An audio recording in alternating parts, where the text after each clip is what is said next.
Hello from BugEyeGuy.com, and this week I have just a very special car for sale. This is a 1965 Austin Mini Cooper S, and it's really the one to have because this car is unmolested. You can see the original interior, and it has all the correct stuff and a matching engine. The heritage certificate is included that confirms it's the right engine on the right car. And if you've been following this market, I mean, these cars have just exploded in value.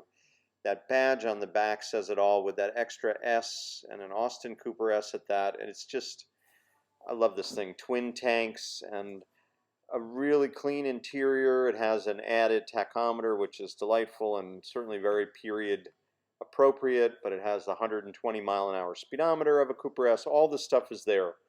And I am just in love with this thing, but I'm not using it, and I really thought it would be a good time to pass it on to a new home. So we have it for sale, and you can see it at the Bug Eye Guy website. There's tons of pictures there. You can read all about it. You can see the underside, and you can see the engine. But I got some pictures here of it. You can see the kind of iconic and classic interior that's so nice. And I'm going to take you for a great drive with my dog, first on some back roads and then on the highway. You'll see the car does 70 miles an hour with ease. It's very capable. I'm passing people on the highway and having a blast. And you will too. You can check it out at our site.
And that's my own personal Mini Cooper S 1965 from BugEyeGuy.com.